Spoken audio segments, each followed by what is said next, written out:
Imagine you haven't eaten in 2 days. You know exactly where the herd is. You tracked it yesterday. You found the prints. You mapped the route in your head, and now all you have to do is get there. And then it starts raining. Not a light drizzle. A heavy, soaking, wind-driven rain that doesn't stop. It goes all day, then all night, then the next morning, and it's still going.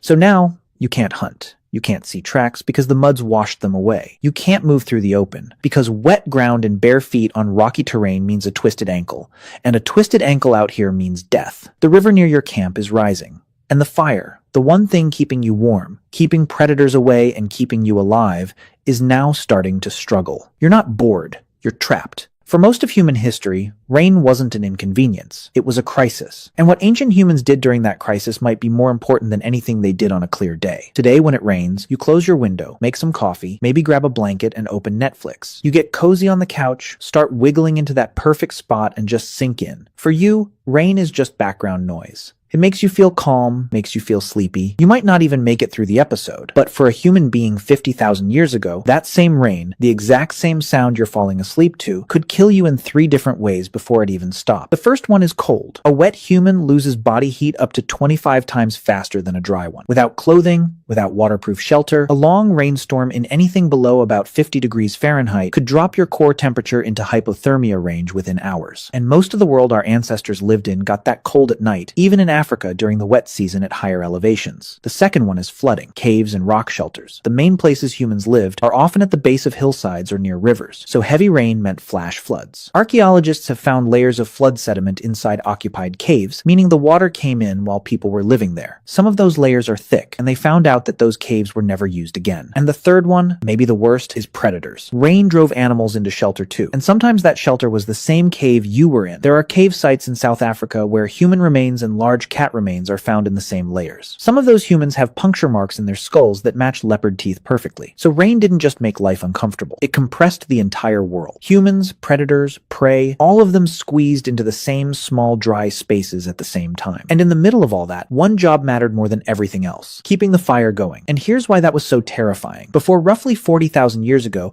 we're not entirely sure how reliably humans could start fire from scratch. There's evidence of controlled fire use going back at least 400,000 years at a site called Qusum Cave in Israel, and possibly as far back as 1,000,000 years at Wonderwork Cave in South Africa. But here's the thing. Controlling a fire that already exists and creating one from nothing are two very different skills. And for most of human history, most people probably couldn't do the second one. So if your fire went out, you might not be able to relight it. You'd have to carry an ember from somewhere else, which some groups actually did. They transported smoldering coals wrapped in green leaves or packed inside a type of woody mushroom called tinder fungus that could catch a spark and smolder inside itself for hours. It was basically a biological lighter. And we know this wasn't just guesswork. When they found Otzi the Iceman, the 5,300-year-old frozen man preserved in the Alps, he was carrying a complete fire kit in his belt pouch: tinder fungus, flint, iron pyrite for striking sparks, and extra plant tinder as backup. Even 5,000 years ago, losing your fire was serious enough that people carried dedicated equipment to prevent it. So when rain hit, the first priority wasn't shelter. It was the fire. Move it deeper into the cave. Shield it with hides or brush. Feed it carefully. Not too much, not too little. Find dead lower branches from coniferous trees, the ones still protected by the canopy above, usually still dry underneath. Split open wet logs to get at the dry wood inside. Use birch bark as kindling, because birch contains a chemical called betulin that actually burns even when it's wet. One person's entire job during a rainstorm might have been just sitting next to that fire for hours, feeding it, shielding it, making sure it didn't die. Because that fire was everything. It was warmth, light, safety, cooked food, and the center of every social interaction the group had. Letting it go out wasn't just careless. It was potentially fatal for everyone. Alright, so the fire is going and you're mostly dry, but you cannot leave. So what do? You make things. The archaeological record is very clear on this. Caves and rock shelters are absolutely packed with evidence of manufacturing. Stone tools in every stage of production. Piles of flaking debris, those tiny chips of rock that fly off when you're shaping a tool, found concentrated in specific spots inside caves. Exactly where someone would sit near firelight and work for hours. But it wasn't just stone tools. At Blombo's Cave in South Africa, archaeologists found a 100,000-year-old ochre processing workshop. Abalone shells used as mixing bowls. Ochre ground into powder. Bone tools used to stir and apply it. This wasn't basic survival. This was production. Someone sat in that cave, probably while the rain pounded outside, and manufactured pigment on purpose with a system. And then you've got bone needles. They start appearing in the record around 60 21,000 years ago in South Africa, and later across Europe and Asia. These are delicate, precise tools with tiny drilled eyes. You don't make a bone needle while you're running from something. You make it when you're sitting still, focused, with hours to spare. Rainy days gave people that time. Now here's where it gets really interesting. At a Neanderthal site called Abri du Maras in France, archaeologists found a tiny fragment of twisted plant fiber string dating to roughly 5,200 years ago. That's the oldest direct evidence of string ever found. And then, at Hohlefels Cave in Germany,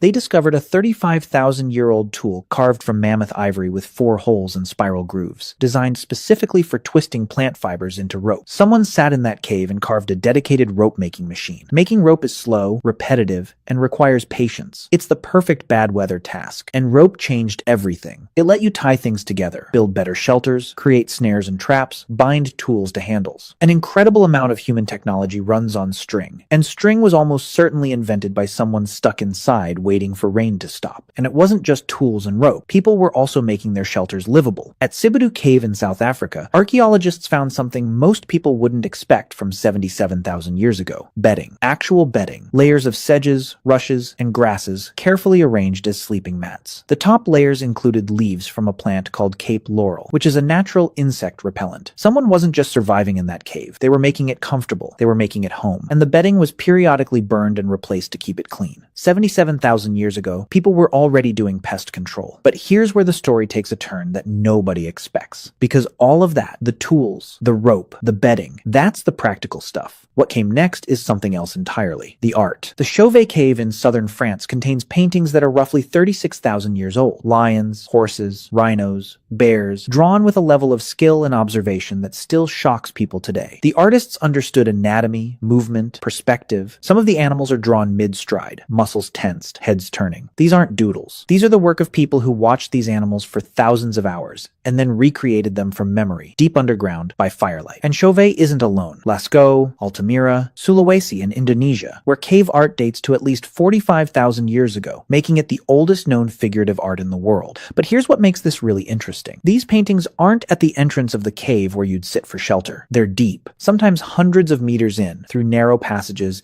in chambers you'd have to crawl to reach. Someone carried animal fat lamps into total darkness and painted. And think about that for a second. Nobody does that when the weather's perfect and the hunting's good. You do that when you can't go outside. When the rain has been falling for 2 days and you've already sharpened every tool you own and there's nothing left to do but go deeper into the dark and create something. Now, we can't prove that cave art was a rainy day activity, but the logic holds together. The most creative explosion in human prehistory happened in the exact places where people were most likely to be stuck inside for extended periods. And that leads to something even bigger. Rain didn't just create art. It might have created culture itself. Think about it. What happens when 15 to 30 people are forced into a confined space together for days with nothing to do? You talk, you listen, you share information. In 2014, anthropologist Polly Weissner published a study where she compared daytime conversations and nighttime fireside conversations among the Juhoansi Bushmen in the Kalahari Desert. During the day, people talked about practical things: land rights, resources, complaints. But at night, around the fire, over 80% of the conversation shifted to stories, songs, and ceremonies. The firelight changed what people talked about. It softened faces, reduced tension, created a space where people opened up. The campfire wasn't just warmth. It was the original social network. And the stuff being shared around that fire wasn't small talk. It was survival. Where the water sources dry up in summer, which plants are safe to eat, where the best flint deposits are, how to track a specific animal. That's not gossip. That's critical knowledge being passed from one brain to another through speech. And then, beyond the practical stuff, there was something else. Stories, myths, explanations for why the rain comes and where it goes. Every ancient culture on Earth has rain mythology, and someone invented those stories. They almost certainly did it while sitting in the exact situation the story was trying to explain. And here's something that shows just how powerful this storytelling actually was. The oldest known oral traditions that have been verified against real geological events are Australian Aboriginal stories describing sea level changes that happened roughly 7,000 years ago. Those stories survived for 7,000 years through nothing but people telling them to each other. That kind of cultural memory doesn't develop unless groups spend enormous amounts of time doing exactly that, sitting together, retelling stories over and over and over again. So rainy days weren't dead time.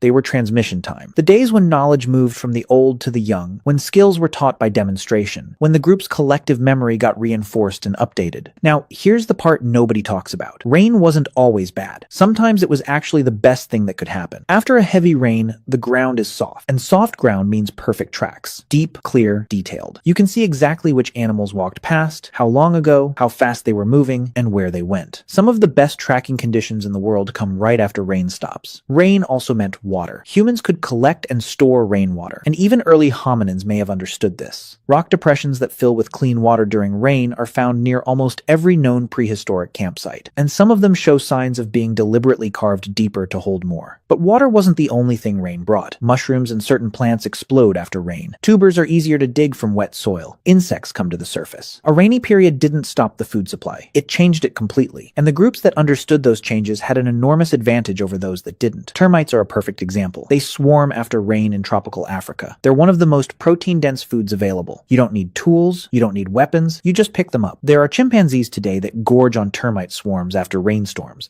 Early humans almost certainly did the same thing, probably on a much larger scale. So what did ancient humans do when it rained all day? Everything that mattered. They kept the fire alive. They made the tools they'd use for the next hunt. They sewed the clothing that would keep them warm through winter. They twisted the rope that would hold their shelters together. They ground the pigment they'd use to paint animals on cave walls deep underground. They told the stories that would carry survival knowledge across generations. And when the rain finally stopped, they walked outside into soft ground, covered in perfect animal tracks, and got back to work. Rain didn't slow them down. It gave them time to prepare for everything that came next. Every tool, every piece of clothing, every story, every painting on a cave wall, all of it came from downtime, from the hours and days when they couldn't go out and had nothing to do except sit near a fire and think. Boredom didn't exist for them the way it does for you. Because when you're sitting in a cave with the rain hammering outside, and your survival depends on what you make with your hands in the next few hours, you don't get bored. You get creative. And that might be the single biggest reason we're still here.